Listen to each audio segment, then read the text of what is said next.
Hola a todos, el día de hoy vamos a hablar de las visitas de campo o las field visits. Básicamente vamos a mirar de qué se tratan, en qué consisten, cómo se planean y algunas recomendaciones para tener en cuenta cuando apliquemos este tipo de evaluación.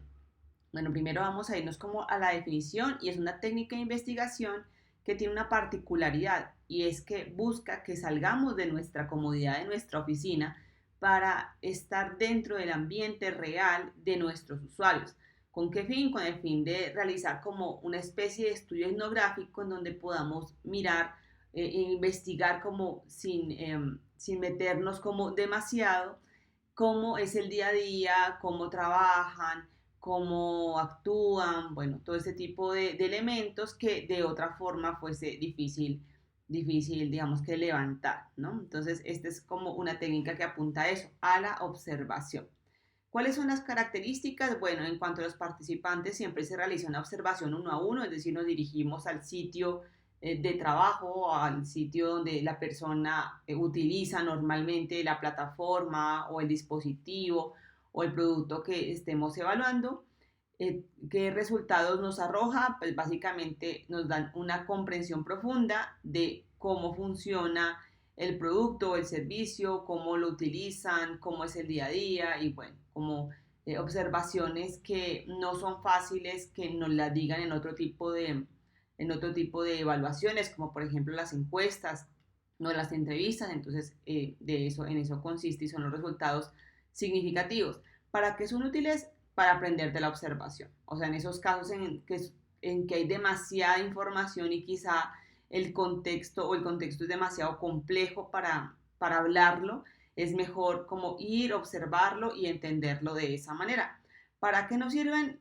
Pues primero, si se requieren de pronto demasiados resultados, necesitamos hacer pruebas sobre 20, 50 usuarios y bueno, y al lugar de cada uno y esto sería demasiado complejo, entonces si se requiere información urgente no es la técnica más adecuada ya que requiere una planeación bastante detallada y tampoco en etapas iniciales como cuando no tenemos idea de cómo va a funcionar nuestro producto o no tenemos como nada de bases, entonces estas no son como las más adecuadas para ayudarnos en esta labor. ¿Cuáles son los paso a paso que tenemos que seguir para este tipo de evaluación?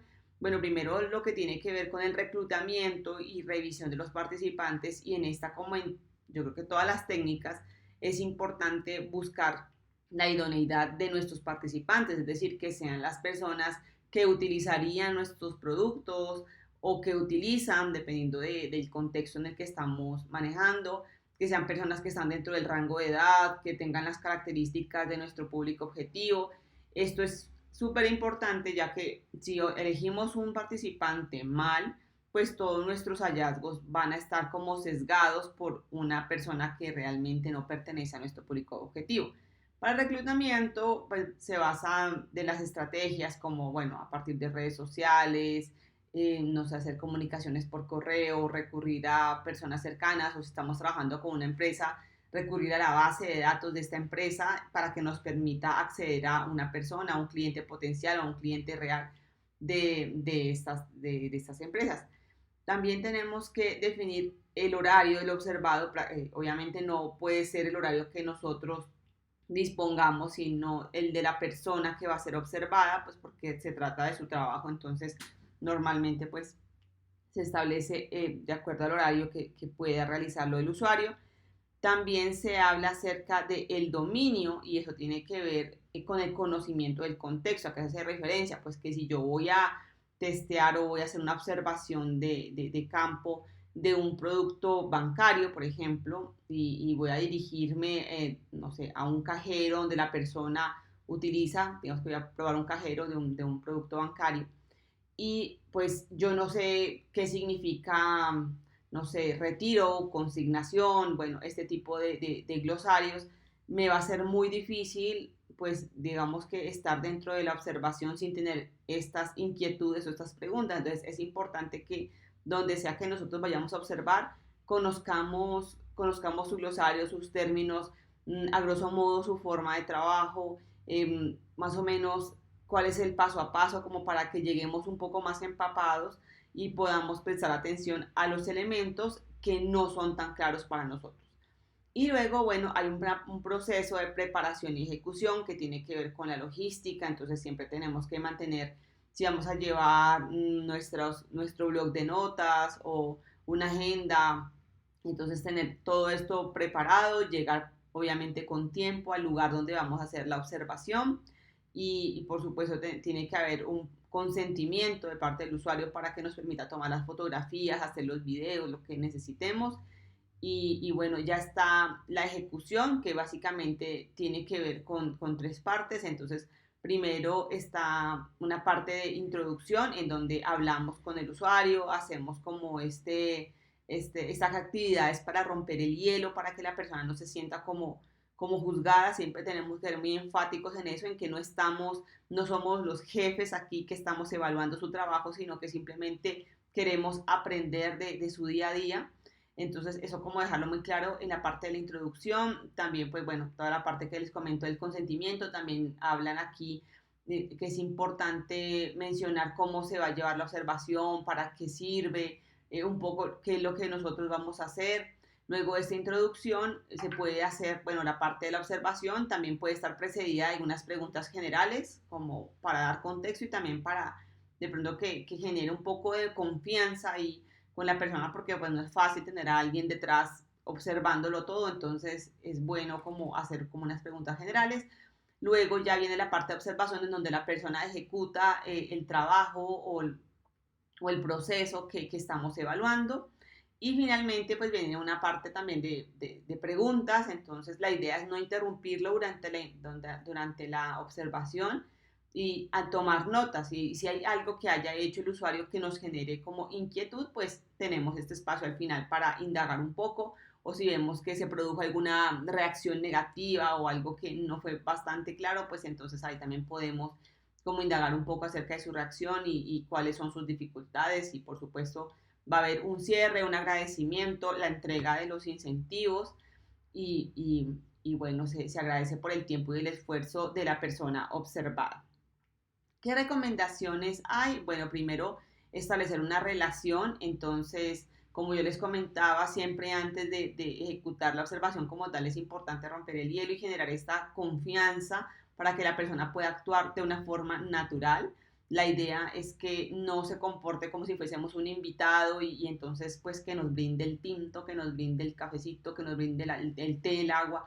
O sea, que básicamente nosotros seamos invisibles, hay que procurar como eso, que no se vea como afectado por nuestra presencia y esclareciendo como los roles y para eso vamos a hablar también un poco del punto 2 que habla de los modelos y un modelo que sí es acertado y otro modelo que no es acertado. El modelo que es acertado sería el de aprendiz maestro, es decir, él es nuestro maestro y nosotros sus aprendices que estamos tomando nota de todo. O sea, ese es como el rol que vamos a ejercer en ese momento como aprendices, donde él es la persona experta y no vamos a utilizar, vamos a evitar modelos como experto novato, ¿cierto? Como en este sentido, en que nosotros ejerzamos como personas expertas en experiencia o en esto y empezar como a mencionar información como que, uy, esto no debería ser así, o esto deberíamos de cambiar, o esto, o sea, como a generar este tipo de recomendaciones durante la observación, pues es algo que se debe evitar.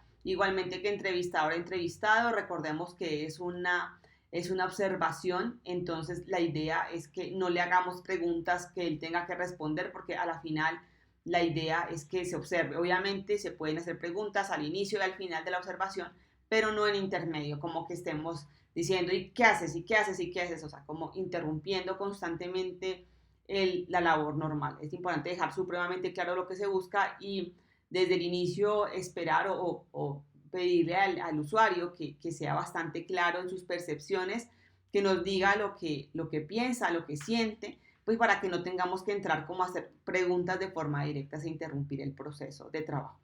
Listo. Otra de las recomendaciones son los patrones que debemos considerar y para ello debemos ver que hay dos tipos de observación y está la observación participante y la no participante. Normalmente, y como les contaba, el observador no participa dentro del proceso de observación. Sí que existen también observaciones en donde el observador participa un poco, pero realmente la técnica, digamos que no como tal, es una técnica que apunta a la observación con menor interacción del observador, pero si se define de esa manera, pues tiene que saberse hacer, es decir, no saturar a la persona con preguntas, sino con comentarios que impulsen o que ayuden a que se realicen observaciones más precisas o a que la persona pueda aportarnos más desde lo que está haciendo. Y la última recomendación de esta parte es el rol, que dejar siempre claro a qué nos dedicamos, que no somos el departamento de quejas, es decir, que si la persona nos empieza a decir, no, es que esto siempre pasa en esta empresa, es que aquí siempre es un problema, bueno, hay cosas que podemos tomar nota, pero realmente nosotros no somos los que resolvemos el problema, simplemente observamos para ver cómo podemos optimizar, pero pues no somos los que llevamos las quejas a las entidades o al conducto regular. Tampoco podemos actuar como invitado, como les comentaba, ¿no? Para que la persona no se sienta que como está una persona ahí, pues tiene que atenderla, sino que ejecute su trabajo normal como lo podría hacer si estuviese solo, y tampoco actuamos como jueces, de decir eso no se hace así, o por qué no haces esto, o yo te recomiendo que hagas aquello, entonces no debemos intervenir en este tipo de cosas de las tareas. Y finalmente, dos frameworks importantes para poder, digamos que, bajar esta información de observación, porque listo, ya tenemos nuestras observaciones y tenemos anotadas un montón de cosas en la agenda. ¿Qué hacemos ahora? Entonces es importante guiarnos de algún framework. Se propone el AIOU y el de la observación contextual. El de la AIOU es actividades, entorno, interacciones, objetos y usuarios. Y esto nos va a ayudar también a dirigir un poco nuestra observación y también a poderla analizar posteriormente. ¿En qué consiste? En este IOU, pues vienen de las siglas de actividades, entorno, interacciones, objetos y usuarios. En actividades que tenemos que estar pendiente, qué es lo que la persona está haciendo. En el entorno, quién está alrededor, qué sucede alrededor. Interacciones, el con quién interactúa o el con quién se dirige o se relaciona.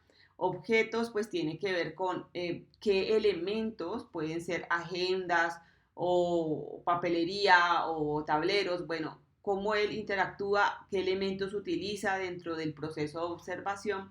Y los usuarios tienen que ver cómo él se siente, cómo él se expresa o cómo él ejecuta, como digamos que ya como desde el punto de vista de cómo nosotros percibimos que está el usuario frente a esa tarea. Entonces, esas son las como 5 cosas que debemos estar pendientes y al final pues podemos tener un análisis de cada una de estas categorías de este framework.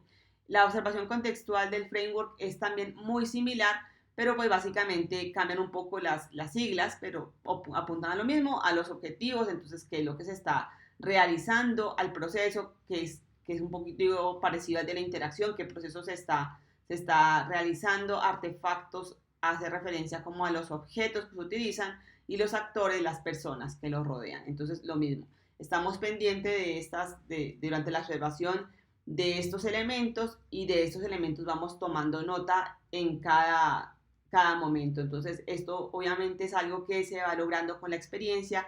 Entre más observaciones realicemos, pues mejor vamos a realizar y vamos a poder extraer la mayor cantidad de hallazgos en la misma investigación. Eso es todo. Muchas gracias por escuchar.